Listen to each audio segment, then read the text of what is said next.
Hello and welcome. If you enjoy quiet, thoughtful lectures to help you relax before sleep, feel free to like this video, subscribe to the channel, and tap the bell so you'll know when the next story begins. Now, take a deep breath. Let your body settle. Let the thoughts of the day gently fall away. You don't need to focus, just listen. Let your imagination rest beside you, like a quiet friend. This is your time. Tonight, we're going somewhere far back, before cities, before humans, before even the idea of history. We're going to visit a world ruled by creatures who once walked the earth for over 160 million years, and then vanished. We'll talk about who they were, how they lived, why they were so successful, and how their story helps us understand our own place in time. It's hard to imagine a planet without people, a world where no one speaks, no one builds, no one remembers. But for most of Earth's history, that was the only kind of world that existed. There were no roads, no languages, no lights at night, only stars, forests, and the sound of wind over land and sea. Long before the first humans ever appeared, the earth was ruled by creatures very different from us, but also strangely familiar. We call them dinosaurs, but to them, there were no names, no labels, no museums, just instincts, movements, cycles of day and night. They were the masters of their world, and they lived in harmony with its rhythms. Dinosaurs walked, ran, swam, and soared across every continent.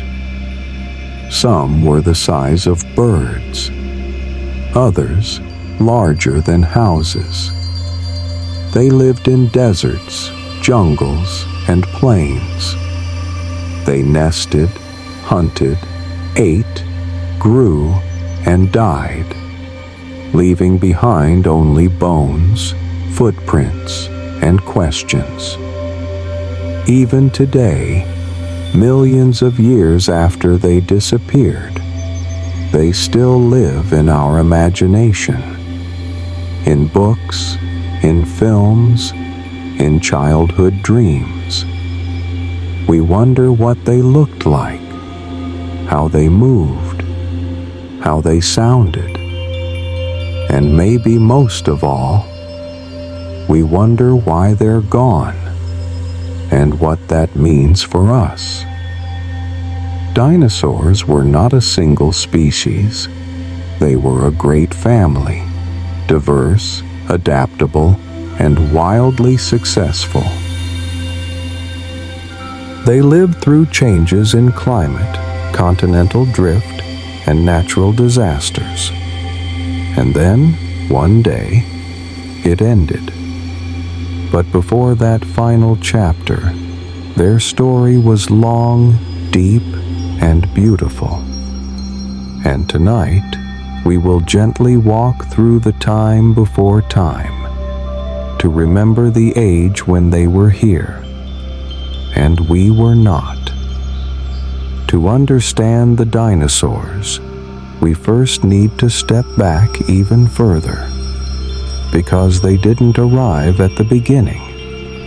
They were part of a much longer story, a story that began deep in the oceans, long before any creature walked on land. Hundreds of millions of years before the first dinosaur, life on Earth was already thriving, but in very different forms.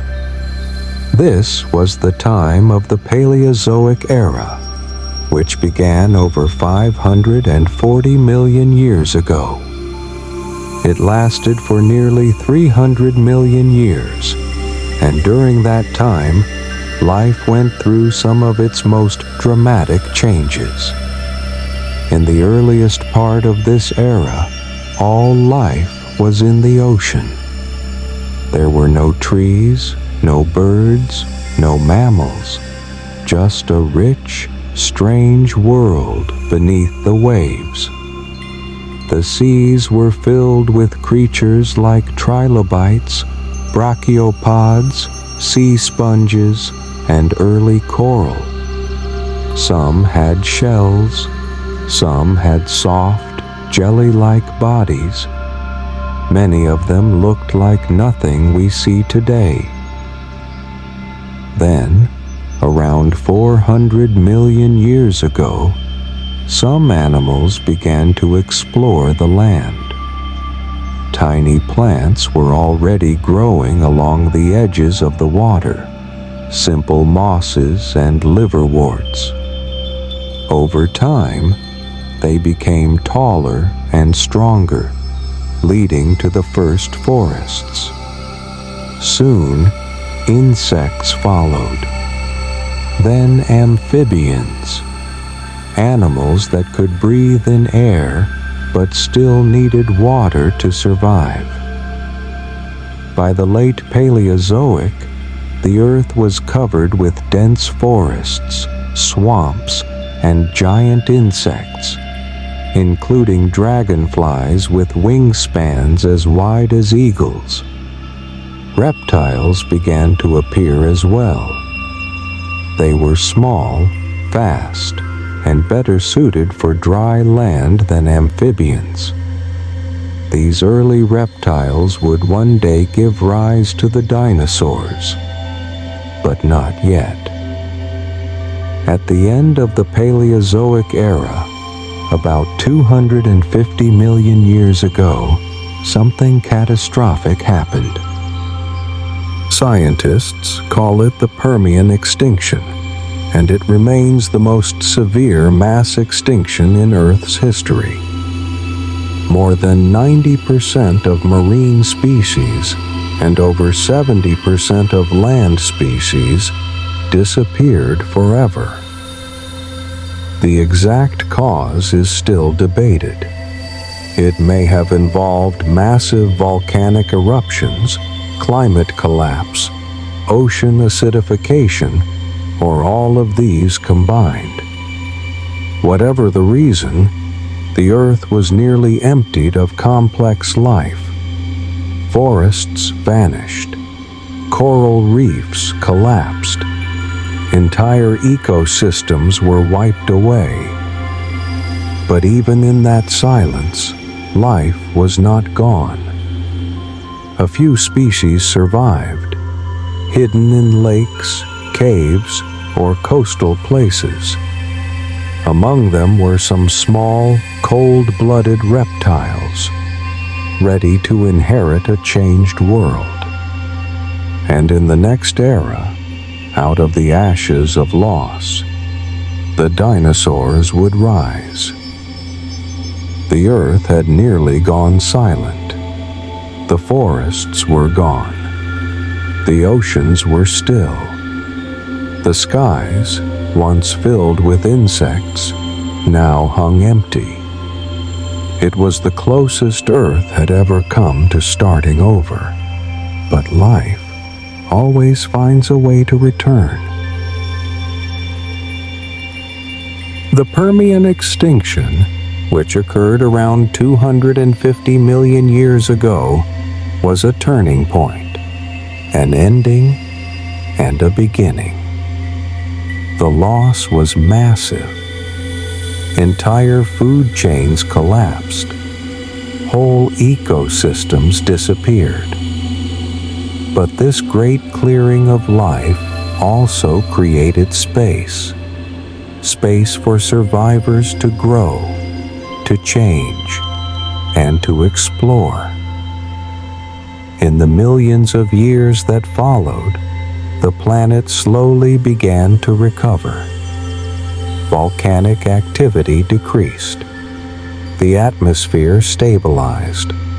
The climate warmed, though it remained dry, with deserts spreading across much of the land. Earth's geography at this time looked very different.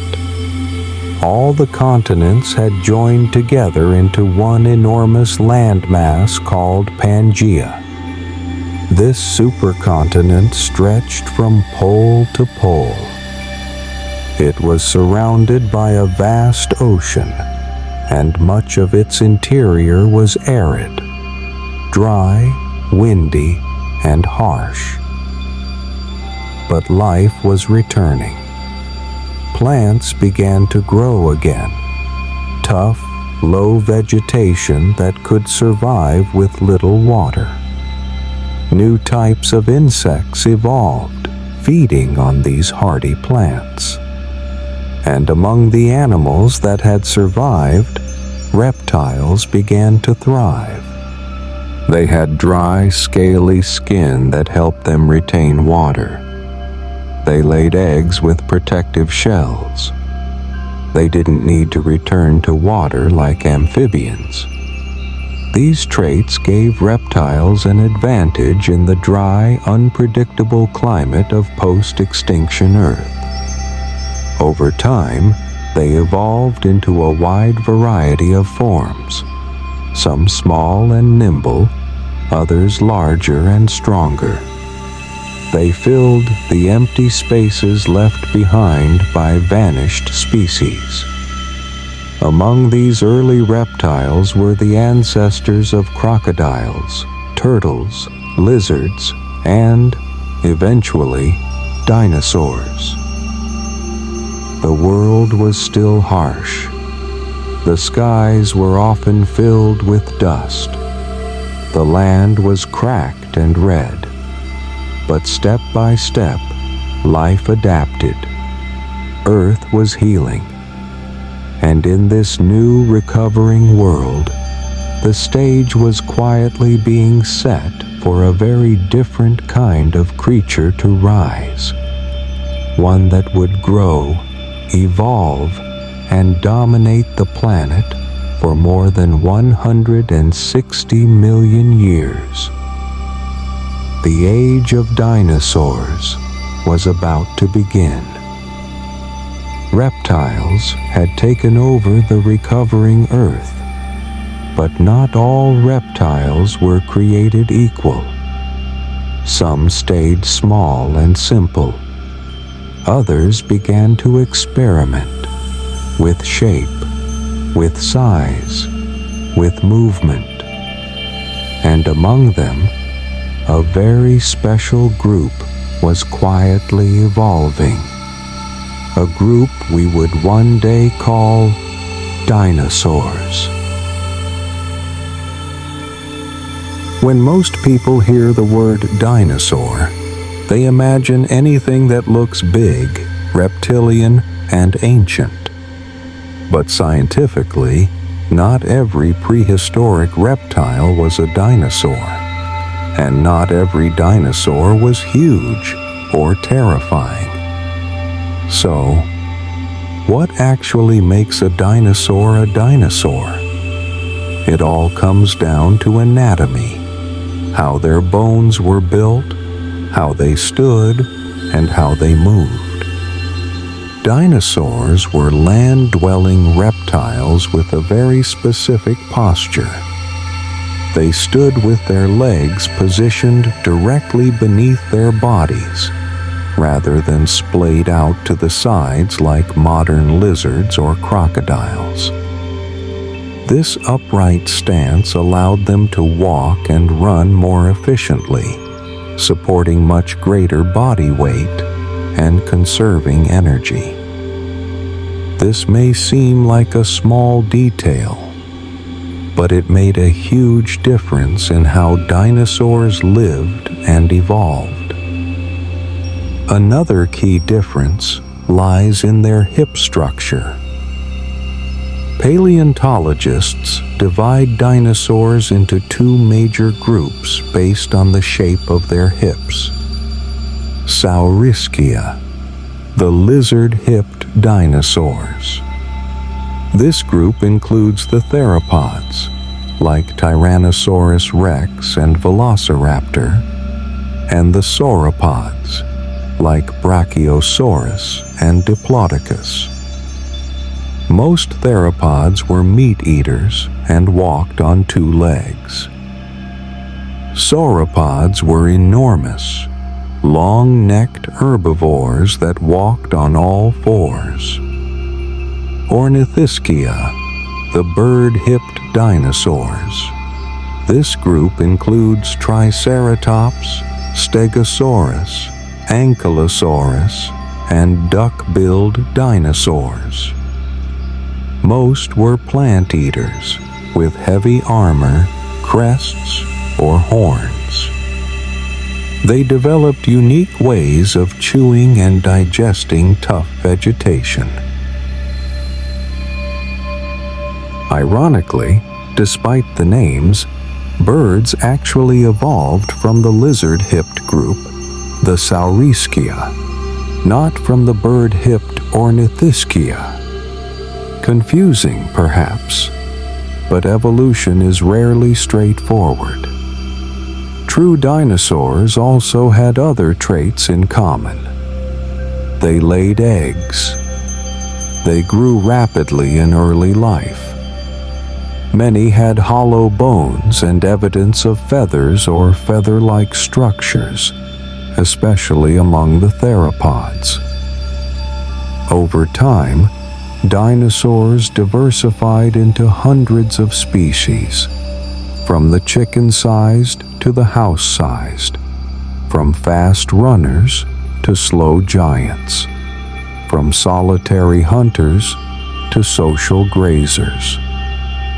But all of them shared that unique combination: a strong posture, a specialized skeleton, and the ability to thrive on land in a world that was still changing. So, when we speak of dinosaurs, we're not just talking about ancient reptiles. We're talking about a specific, successful, and deeply varied branch of life. And in the next chapter, they would take their first steps into a new era, small, fast, and full of potential. Dinosaurs didn't begin as giants. They weren't the kings of their world. Not yet. In the beginning, they were just one group among many. Small, quick, trying to survive in a dangerous and crowded world. But something in their design made all the difference. The first dinosaurs appeared during the late Triassic period, around 230 million years ago. Earth was still recovering from the Permian extinction. The land was mostly dry, the climate hot and seasonal, with little rain and few forests. Pangaea, the giant supercontinent, still stretched across the globe, meaning much of the land was connected, but also subject to extreme conditions: intense heat in the summer, freezing temperatures in winter. In this environment, the early dinosaurs emerged. They were not the rulers of Earth, not yet. They were small, often no larger than a dog. They walked upright on two legs, with long tails for balance, and sharp eyes that scanned for danger. Many were fast runners, Some were carnivores, chasing insects, lizards, and smaller reptiles. Others were early plant eaters, lightweight and cautious, feeding on ferns and small leaves. Names like Eoraptor, Herrerasaurus, and Coelophysis mark some of the first true dinosaurs we know. Their skeletons show all the classic features: upright legs, hollow bones, specialized hips. But they lived alongside many competitors. The world was full of other reptiles, including powerful predators called Rauisuchians, armored animals like Dinosaurs, and the ancestors of modern crocodiles, who at that time walked upright on land. These other reptiles were often larger, stronger, and better established. Dinosaurs had to stay quick, stay alert, and adapt fast. Over millions of years, small changes began to give dinosaurs the edge. Their posture made them more agile. Their metabolism may have been more active, allowing them to grow and recover more quickly. Some scientists believe dinosaurs may have been warm-blooded, or at least partially so, giving them a serious advantage in changing temperatures. Whatever the reason, dinosaurs began to spread. By the end of the Triassic, they had moved across much of Pangaea, finding new environments to explore: deserts, forests, riverbanks, and open plains. Then, around 200 million years ago, another extinction struck. Less devastating than the Permian event, but still significant. Many of the dinosaurs' early competitors vanished. The large predators, the armored reptiles, even many amphibians, gone. And with the field now open, dinosaurs stepped forward. In the next era, the Jurassic, they would grow in size, in shape, in power. But it all began here, with small, swift creatures who knew how to survive in a world that rarely gave second chances. Plavni Perechod. While the dinosaurs were beginning to find their place, the world beneath their feet was already in motion, because the land they walked on wasn't fixed. It was drifting, slowly, quietly, but always moving, and that movement would shape everything. During the Triassic and early Jurassic periods, Earth's land masses were joined together in a single, enormous supercontinent called Pangaea.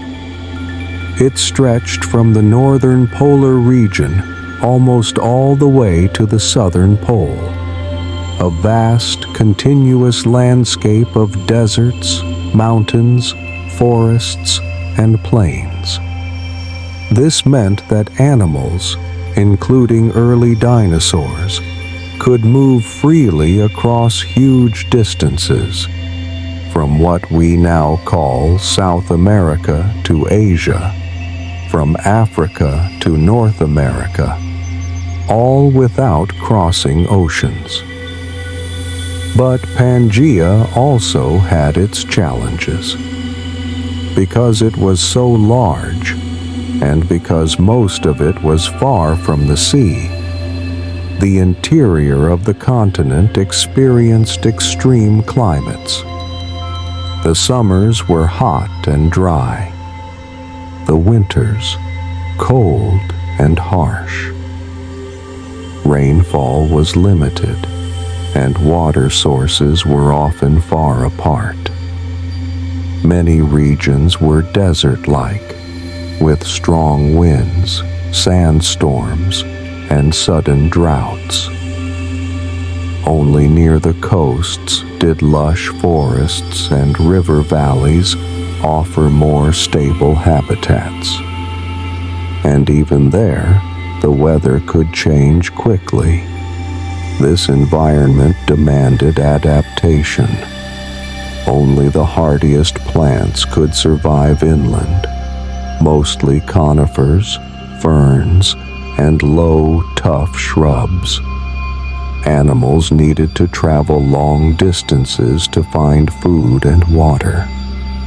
And those who could move quickly or digest a variety of foods were more likely to thrive. The Jurassic period began around 200 million years ago, and with it came one of the most dramatic expansions in the history of life. The earth grew warmer and wetter. Seas rose. Moisture returned to the air. Rain nourished the soil, and the world turned green again. This was a time of growth, not just for plants and forests, but for the creatures who lived among them. Dinosaurs, once small and scattered, now began to diversify rapidly. They adapted to the new environments. Some grew taller, others stronger, some faster, and others heavier than anything that had ever walked the earth. In the lush lowlands, massive plant-eating dinosaurs appeared. These were the sauropods, the largest animals to ever live on land. Their long necks allowed them to reach high into trees, feeding on ferns, cycads, and conifers. Their tails balanced their massive bodies. Some were over 20 meters long, weighing as much as 10 elephants. Dinosaurs like Brachiosaurus, Diplodocus, and Apatosaurus moved slowly but steadily across the land, often in herds, searching for food and safety. Their size alone protected them from most predators. But where there is prey, there are also hunters. Alongside these gentle giants, the Jurassic saw the rise of powerful theropods, bipedal carnivores with sharp teeth and keen senses. Among them was Allosaurus, a fierce predator with strong jaws and claws, able to take down even the largest dinosaurs when working in groups or through ambush. Theropods evolved into many forms, some large and heavy, others light and fast. Their success would eventually lead, much later, to the evolution of birds. Elsewhere, other groups also thrived. Armored dinosaurs like Stegosaurus roamed in herds, with heavy plates along their backs and sharp tail spikes for defense. Smaller herbivores developed clever adaptations, good hearing, quick reflexes, and the ability to run when danger approached. The oceans, too, were teeming with life. And above the forests, new flyers took to the skies. But that is a story for later. For now, across the land, dinosaurs ruled. They were no longer just survivors. They were the architects of ecosystems. Their footsteps shaped the ground. Their eating habits shaped the forests. And their presence filled the world with sound, movement, and life. The Jurassic was not only an age of giants, it was an age of expansion, adaptation, and balance, and it set the stage for even greater variety in the world to come. The age of giants had begun. Across warm valleys and vast plains, herds of dinosaurs moved slowly through a world that was now full of green. But the forests of the Jurassic were not like the ones we know today. They belonged to an older chapter of life, dense, ancient, and quiet, except for the creatures that lived among them. By the middle of the Jurassic period, around 170 million years ago, the Earth had become a world of forests. But these were not forests filled with flowering plants or grass. Grass did not yet exist, and flowers were still millions of years away. Instead, the land was covered with ancient plant groups, plants that had been evolving for hundreds of millions of years. The most common were ferns, with delicate fronds that uncurled in the damp shade. They covered the forest floors like green carpets.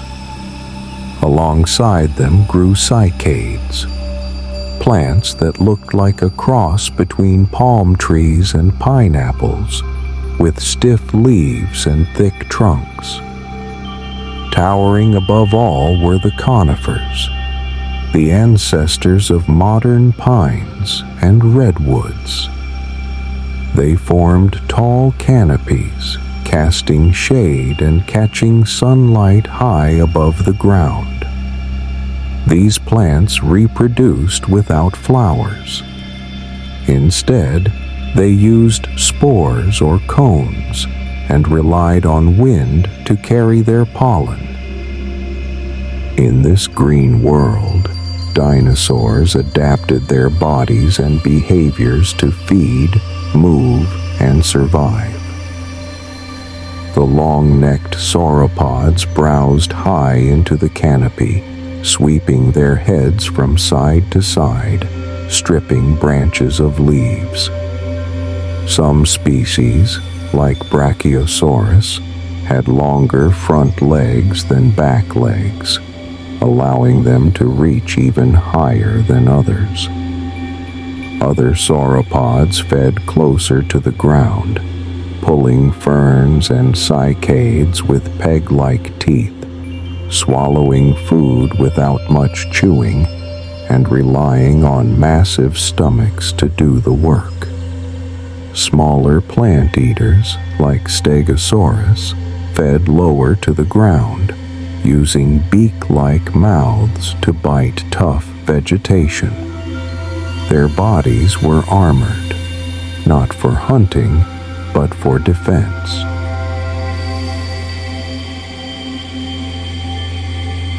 To move through these thick forests and open plains, dinosaurs developed strong legs, flexible tails, and balanced bodies. Some ran on 2 legs, others lumbered on 4. Each step they took left marks in the mud, many of which have survived to this day as fossilized footprints. But life in the Jurassic was not limited to the ground. For the first time, vertebrates took to the sky. These were not birds, but pterosaurs, flying reptiles with wings made of skin stretched across long, slender fingers. Some, like Dimorphodon, were small and insect-eating. Others, like Pteranodon, would grow much larger later on. They soared above the forests, gliding on warm air currents, searching for prey, nesting spots, or simply space. Their appearance marked a new step in the history of life, the conquest of the air. And so, the Jurassic world was alive in every direction, in the soil, in the trees, across the land, and now, in the open skies above.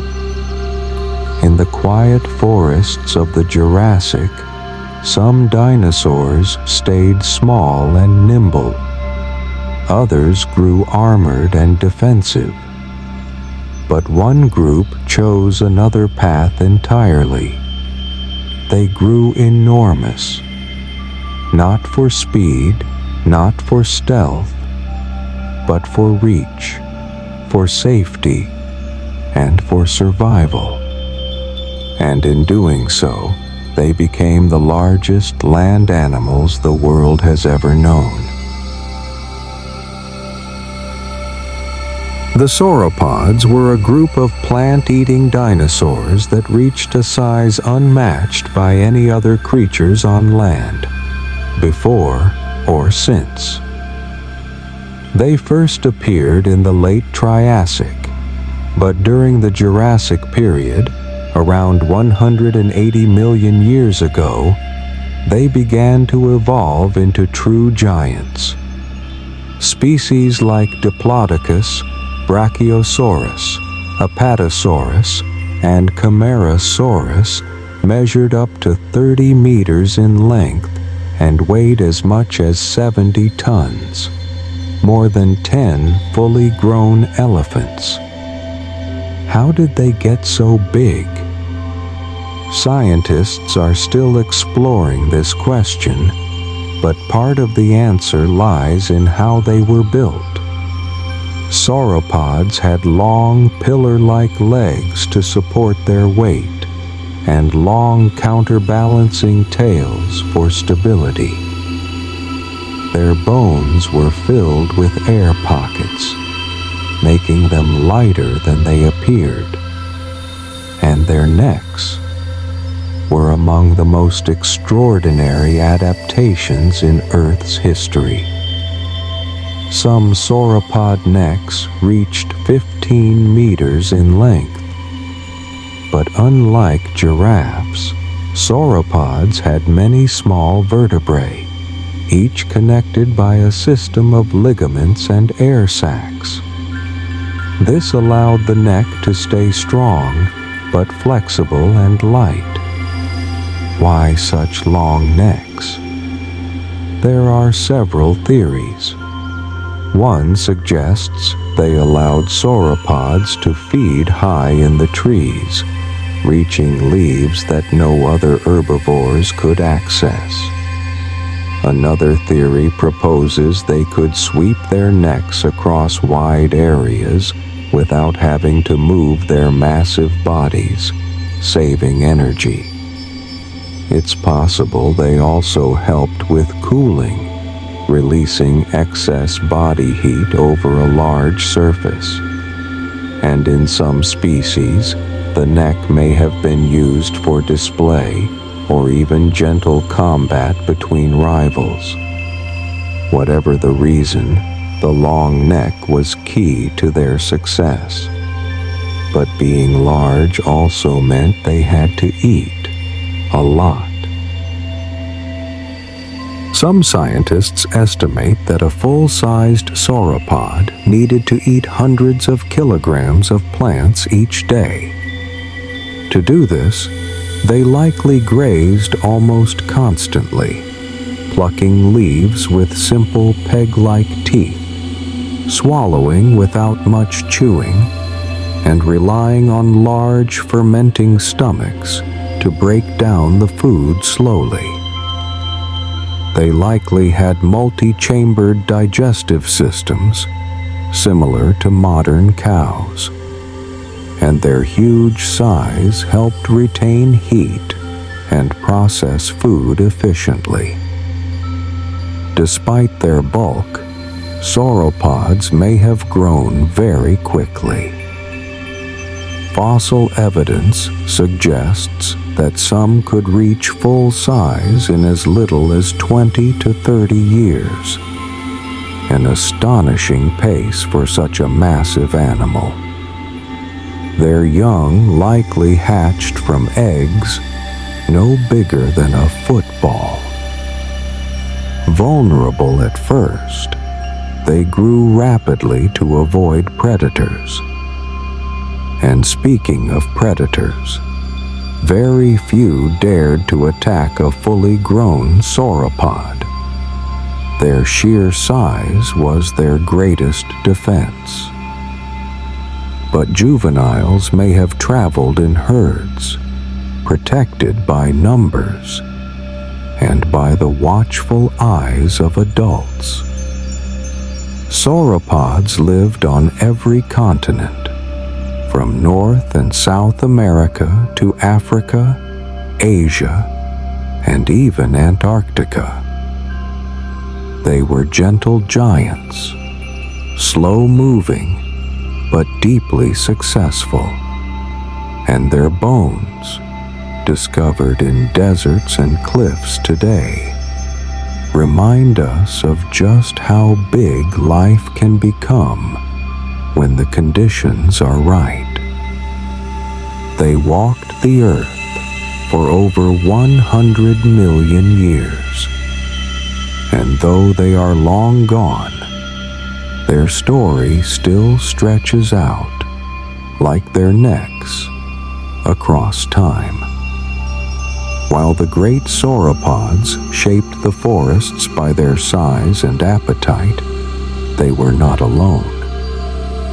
Across those same plains and valleys, other dinosaurs were watching. Quieter, faster, sharper. Not plant eaters, but hunters. And their world was built on movement, instinct, and precision. During the Jurassic period, as plant eaters grew larger and more numerous, so too did the dinosaurs that preyed on them. These were the theropods, bipedal carnivores with powerful jaws, sharp teeth, and strong, grasping claws. They came in many sizes, but shared a common purpose: to hunt, to survive, and to adapt. One of the most famous predators of the time was Allosaurus. Allosaurus lived around 150 million years ago. It stood up to 9 meters long, with a skull filled with serrated teeth, perfect for slicing through flesh. Its arms, though short, were strong, with 3-fingered hands tipped with long, curved claws. Its legs were built for movement, not for sprinting like modern cheetahs, but for fast, powerful strides. Unlike some predators that relied on ambush, Allosaurus may have been a more active hunter, chasing down prey, attacking from the side, and possibly using its head like a hatchet, slamming its jaws downward with great force. Other theropods of the time included Megalosaurus, one of the first dinosaurs ever named in science, and Ceratosaurus, known for the horn-like bump on its nose. Each species had slightly different adaptations. Some had stronger bites, others had better balance. Some were solitary, others may have hunted in packs, but all shared a set of key features. Forward-facing eyes for better depth perception, lightweight skeletons for agility, hollow bones to reduce weight, sharp, replaceable teeth that fell out and regrew throughout their lives. Hunting was never easy. Sauropods were massive. Stegosaurs had tail spikes. Herds meant protection in numbers, so predators had to be strategic. Some may have targeted the young, the old, or the sick. Others may have ambushed prey near water or coordinated in loose groups to surround their target. We can't say exactly how they hunted, but fossil evidence gives us clues. Bite marks on bones, injuries that healed, and trackways that show predator and prey moving in tense parallel. Predators were not mindless killers. They were animals, each with instincts, patterns, and roles in the ecosystem, and they were essential. By keeping herbivore populations in balance, they shaped the forests indirectly. By competing with each other, they evolved ever sharper senses and more refined bodies. Some of the theropods from this period would eventually give rise to astonishing descendants. But that story is still to come. For now, in the world of the Jurassic, the ground shook not only from the weight of giants, but from the hunt. Fast, fierce, and always watching. While giant dinosaurs ruled the forests and plains, they did not rule the world alone.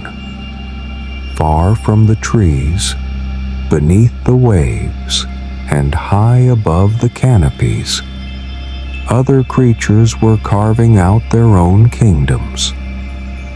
And though they are often called dinosaurs, they belong to different branches of the great tree of life.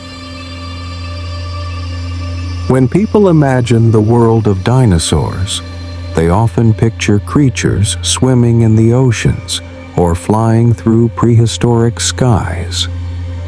But in truth, true dinosaurs were strictly land animals. They walked on solid ground, with specific skeletal features and upright legs. The creatures that lived in the sea and flew through the air were not dinosaurs, but they were just as fascinating. Long before whales or sharks claimed the sea, marine reptiles dominated Earth's oceans. They evolved from land-dwelling ancestors who returned to the water, adapting over millions of years to swim, hunt, and give birth at sea. Among the most well-known were ichthyosaurs, dolphin-shaped reptiles that first appeared around 250 million years ago. They had long snouts, large eyes, and powerful tails. Some reached lengths of over 15 meters, feeding on fish, squid, and smaller marine creatures. Plesiosaurs, recognizable by their long necks, small heads, and broad, flat bodies. They swam using 4 paddle-like flippers and glided through the water like underwater birds. Some species had short necks and huge jaws instead, showing just how varied this group was. Mosasaurs. These were the apex predators of the late Cretaceous, appearing around 90 million years ago. They looked like giant sea lizards with powerful tails and double-hinged jaws. Some were over 18 meters long and likely hunted other marine reptiles, sharks, and anything that moved. These animals gave live birth in the water, and many had adaptations such as salt glands and flipper-like limbs. They were not simply sea dinosaurs. They were marine reptiles, uniquely adapted for life in a world with no solid ground. Above the forests, another group took to the skies, the pterosaurs, the first flying vertebrates in Earth's history. They evolved in the late Triassic, around 220 million years ago, and remained in the skies until the end of the Cretaceous. Pterosaurs were not birds and not dinosaurs, though they were close relatives. Their wings were made from a membrane of skin, stretched from an extended fourth finger down to their ankles or hips. They had hollow bones, sharp eyes, and often long beaks. Early species, like Dimorphodon, were small and likely insectivorous. Later, during the Cretaceous, species like Pteranodon and Quetzalcoatlus would reach wingspans of over 10 meters, larger than any modern bird. Pterosaurs lived in a variety of environments: coastal cliffs, inland lakes, and open plains. Some may have soared like albatrosses, others flapped rapidly like bats. Many had crests on their heads, possibly for mating display or aerodynamic stability. Despite their light bones, they were strong flyers, capable of long distances and complex flight behavior. Together, the marine reptiles and pterosaurs remind us that the age of dinosaurs was not just a story of the land. It was a world in 3 dimensions, with life swimming through warm oceans and gliding through humid skies, while dinosaurs moved below, shaping the earth step by step. Each group ruled its own domain, each adapted in its own way, and together they filled the planet with motion, variety, and wonder. By the end of the Jurassic, dinosaurs walked every continent. The seas were full of marine reptiles. The skies carried the wings of pterosaurs. The earth was alive, rich with movement, color, and noise. But even this world was not finished changing, because the next chapter would bring something entirely new. The Cretaceous period began around 145 million years ago and lasted until about 66 million years ago. It was the final chapter in the age of dinosaurs, and one of the most dynamic. By this time, the great supercontinent Pangaea had broken into several large land masses. The Atlantic Ocean was opening. North America, South America, Africa, Europe, and Asia were drifting apart, each developing its own climate, its own habitats, its own evolutionary pathways. These shifting continents created geographic isolation, and isolation drove diversity. Dinosaurs in one part of the world evolved differently from those in another. Species became more specialized, adapting to local conditions, food sources, and environments. The Earth itself was changing too. Climate patterns shifted. Sea levels rose and fell. New inland seas formed, separating ecosystems even further. And then, something beautiful happened. Around 130 million years ago, the first flowering plants appeared. Before this, Earth's plants were mostly ferns, cycads, and conifers, reproducing with cones or spores. But now, flowering plants, or angiosperms, began to spread. They grew faster. They reproduced more efficiently, and many evolved close relationships with insects for pollination. Their arrival transformed the landscape. Fields of color replaced monotone forests. New smells, new fruits, and new forms of food began to support a wider range of life. Dinosaurs, too, adapted. Herbivores developed more complex teeth to handle tougher leaves and fruit. Some, like the hadrosaurs, or duck-billed dinosaurs, evolved hundreds of tightly packed teeth that could grind vegetation with surprising efficiency. Others, like ankylosaurs, covered themselves in heavy armor and developed clubbed tails for defense. Ceratopsians, including the famous Triceratops, grew elaborate frills and horns, possibly for protection, possibly for display, perhaps both. Predators also evolved.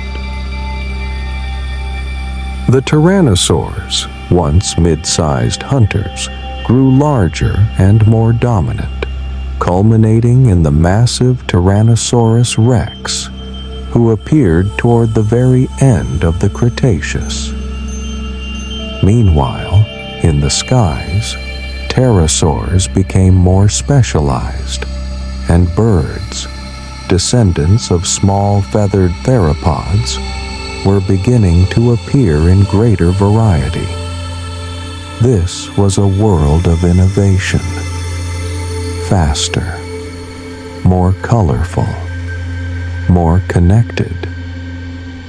Ecosystems became more layered and interdependent, and Earth was reaching a peak of biological complexity unlike anything it had known before. But even as life flourished, something unknown was drawing closer, something that would bring this vibrant world to a sudden, final pause. But before that ending, the Cretaceous gave us the most advanced, the most evolved, and the most mysterious dinosaurs of all. By the end of the Cretaceous, dinosaurs had reached their peak. They filled every corner of the earth, from swamps to forests, mountains to plains. Some were tiny, light as birds. Others were massive, armored, horned, or crowned with crests. But two names, above all, would echo through time and stay with us more than any others. One stood tall with terrible teeth, the other low and wide with horns of defense. And even now, millions of years later, we still speak their names. Few dinosaurs capture the imagination like Tyrannosaurus rex. Its name means Tyrant Lizard King, and it ruled parts of what is now North America around 68 to 66 million years ago, right at the end of the Cretaceous period. Tyrannosaurus rex was one of the largest carnivorous dinosaurs ever discovered.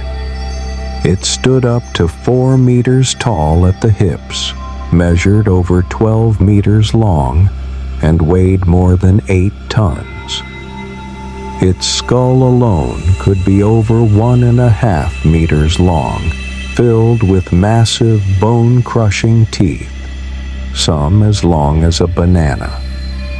And unlike many reptiles, those teeth weren't blade-like, but thick and strong, built to crush, not slice. Its jaws may have been the most powerful of any land animal in history, capable of biting through bone, shattering skulls, and tearing through even the toughest armor. But Tyrannosaurus rex was more than just muscle. Its skull had large cavities for smell and vision, suggesting it had an excellent sense of smell, possibly better than any living bird or mammal.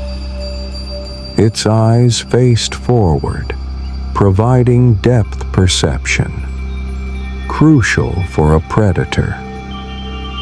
And yet, Tyrannosaurus rex was not always hunting.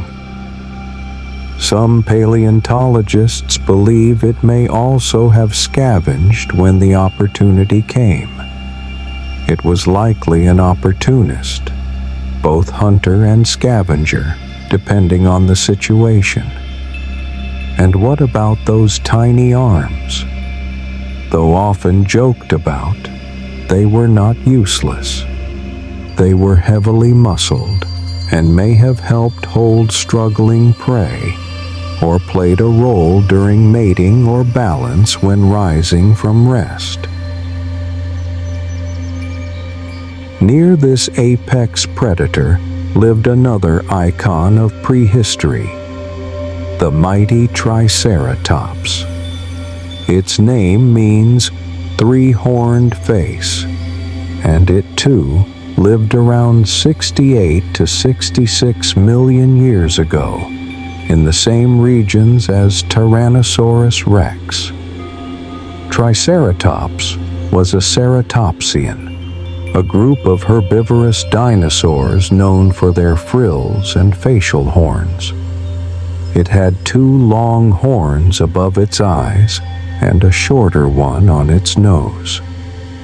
Behind its head was a large bony frill, possibly used for protection, display, or temperature regulation. Triceratops could grow over 9 meters long and weigh up to 12 tons. It walked on 4 strong legs and had a large, heavy skull, nearly a third of its entire body length. Its mouth ended in a sharp, beak-like structure for clipping plants, followed by rows of grinding teeth deep in the jaw, perfect for chewing tough, fibrous vegetation. Did these two titans ever fight? We may never know for sure, but some fossilized Triceratops bones bear healed bite marks that match T-Rex teeth, suggesting encounters between predator and prey were not just possible, but likely. And yet, both animals lived at the very end of the Cretaceous. They were among the last of their kind, the final giants before the skies darkened and the world changed forever. Today, we know them not from legend, but from fossils. Bones found in stone, teeth in riverbeds, footprints in ancient mud. These remains tell us stories, not myths, but memories written in stone. They show us how bones healed, how teeth wore down, how herds moved together. And they remind us that even the most famous dinosaurs were once just living creatures, grazing, hunting, breathing, and adapting until the very end. When we imagine dinosaurs, we often picture teeth, claws, and thunderous footsteps. But even the largest giants began as something small, delicate, vulnerable, and long before they roamed the earth, they were quietly waiting inside an egg. One of the most remarkable discoveries in paleontology is that many dinosaurs laid eggs, and some may have even cared for their young. We know this not from imagination, but from fossilized nests preserved in stone for tens of millions of years. These ancient nests have been found in what is now Mongolia, Argentina, the United States, and beyond. Inside them are eggs arranged in circles, sometimes in multiple layers, suggesting that dinosaurs returned to the same spot year after year to lay their eggs. Some nests contain dozens of eggs. Others show signs of hatching, tiny bones, partial shells, and even small footprints nearby. From these remains, we've learned that dinosaurs didn't just lay eggs and leave. In some species, adults may have guarded the nest, kept the eggs warm, or even fed their young after hatching. One of the most famous fossil discoveries is a dinosaur now called oviraptor, which means egg thief. When its skeleton was first found above a nest of eggs, scientists assumed it had been stealing them. But later, it was revealed those were its own eggs. It had died while protecting them, frozen in time, in the act of parental care. This changed everything. It suggested that, like birds, some dinosaurs were more nurturing than we once believed. And that wasn't the only surprise.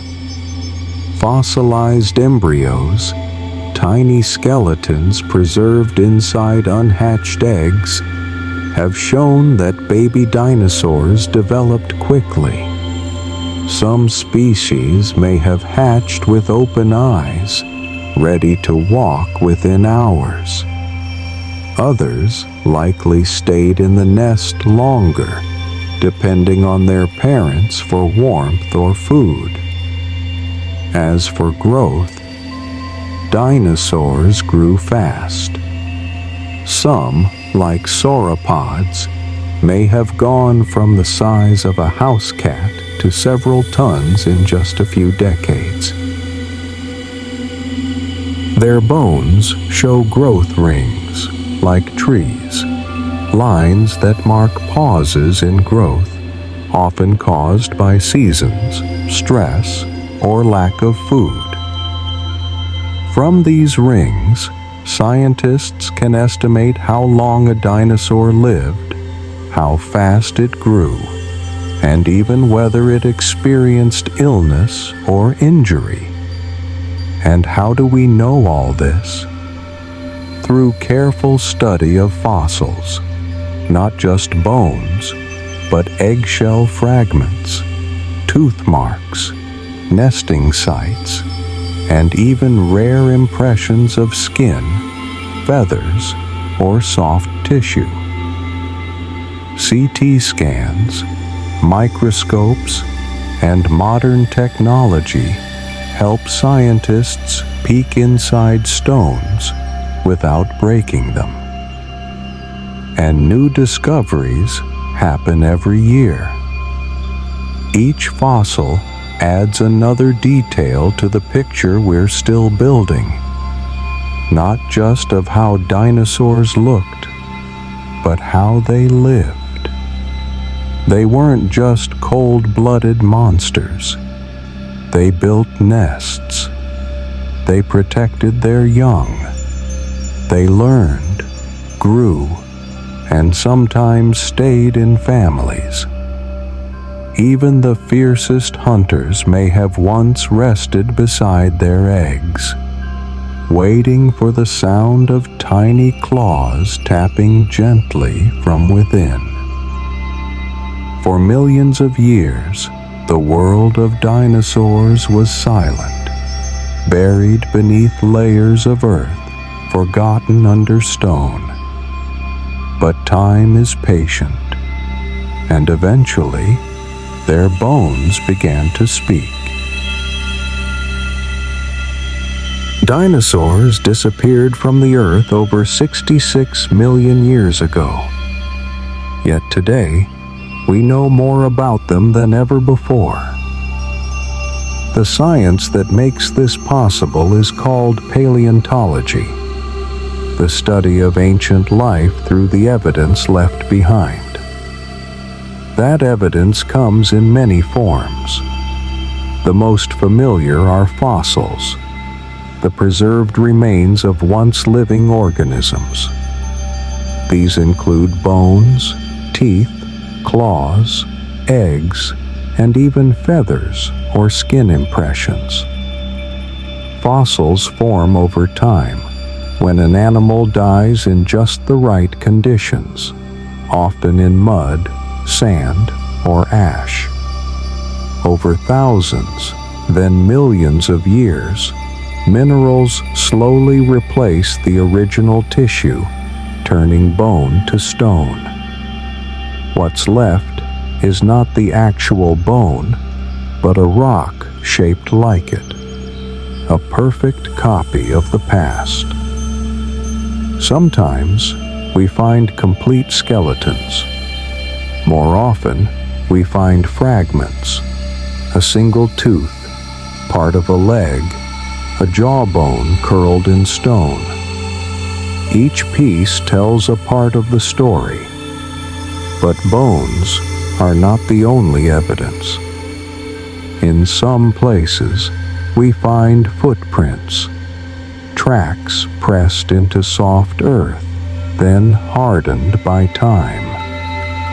These tracks show how a dinosaur walked, how heavy it was, how fast it moved, and sometimes even how it interacted with others. Long trails of footprints suggest herds.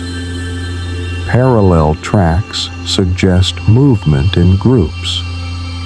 Tiny prints beside large ones may show a young dinosaur walking beside its parent. We also study coprolites, fossilized droppings, which reveal what a dinosaur ate, and gastroliths, smooth stones found in the stomachs of some plant eaters used to help grind food. Modern paleontology combines fieldwork and technology. In deserts, cliffs, and caves, scientists carefully dig with brushes and tools, removing stone millimeter by millimeter. In laboratories, they scan fossils with CT machines, look through microscopes, and even build 3D models to test how dinosaurs might have moved or sounded. But for all we've learned, so much remains unknown. We don't know the exact colors of most dinosaurs, though some preserved feathers suggest patterns and pigment. We don't fully understand how they communicated. Did they roar, chirp, hum through hollow bones?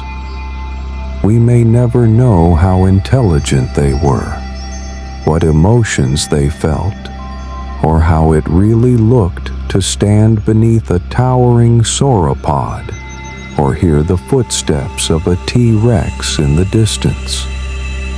What we do know comes from evidence, imagination, and care. A puzzle assembled piece by piece from a world long gone. And with every fossil uncovered, we're reminded the past is not lost. It's waiting just beneath our feet.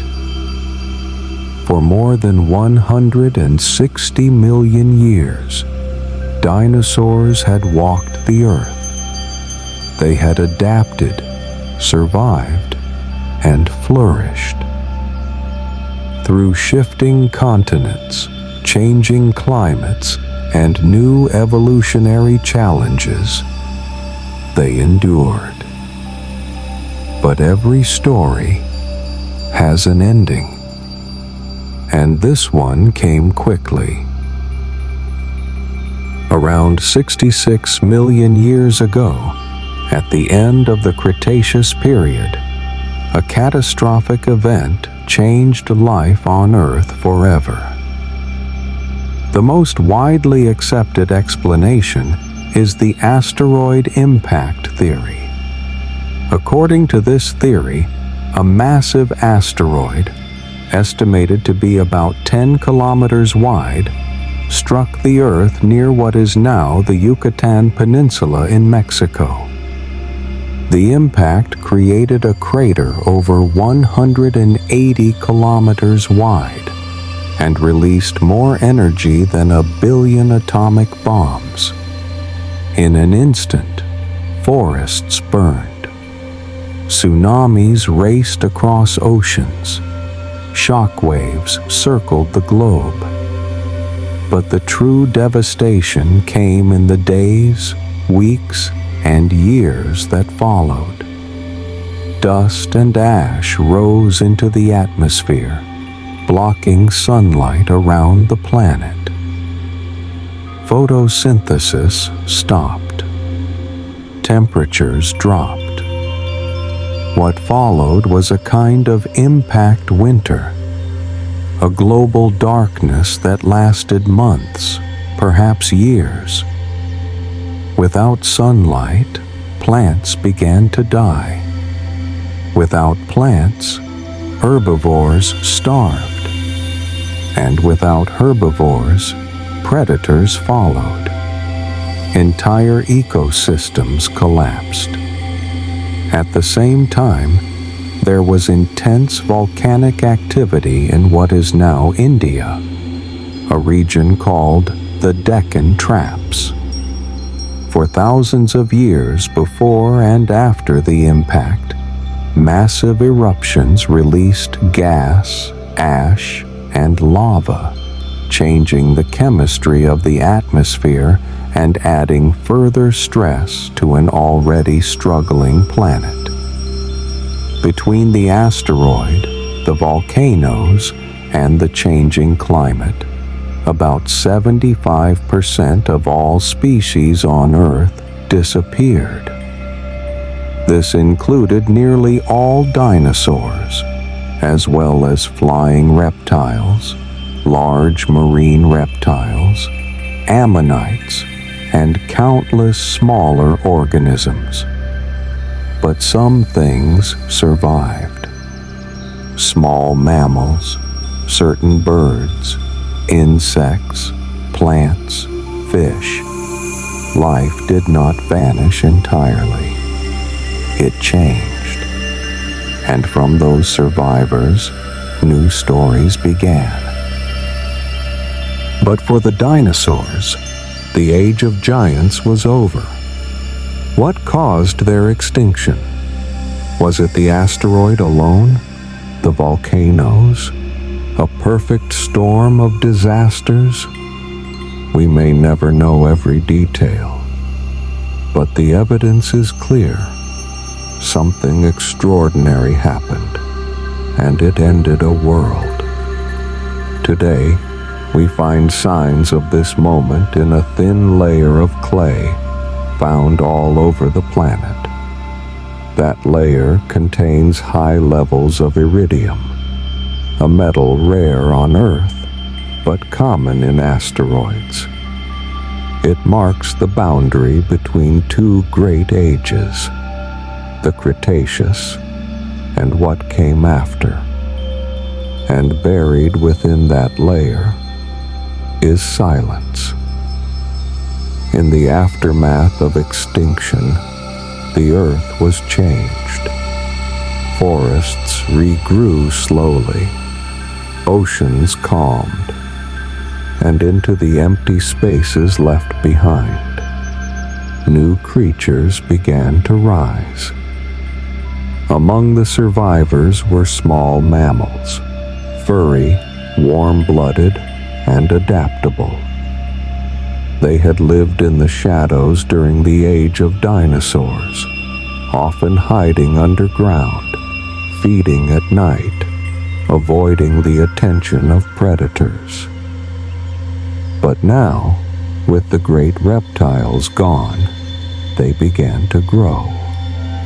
They evolved quickly into new shapes, new sizes, new possibilities.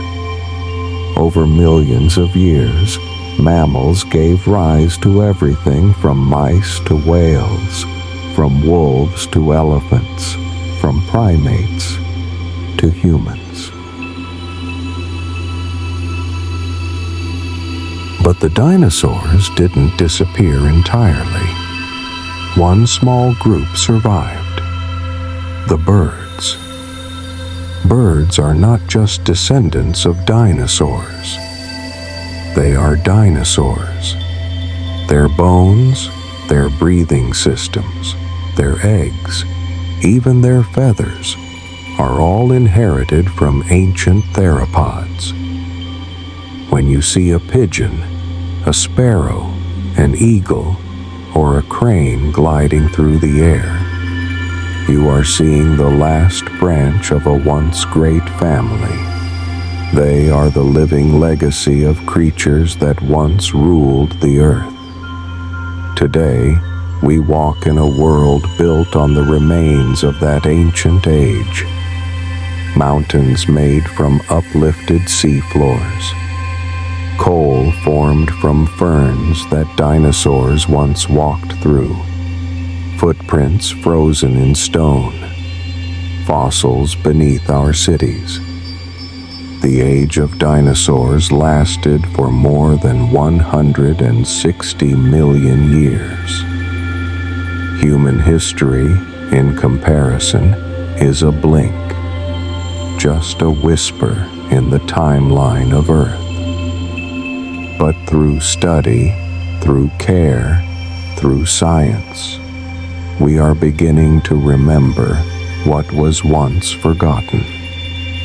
And in doing so, we see that history is not just something behind us. It is beneath us, within us, and sometimes even around us, in feathers and flight. Dinosaurs were not monsters.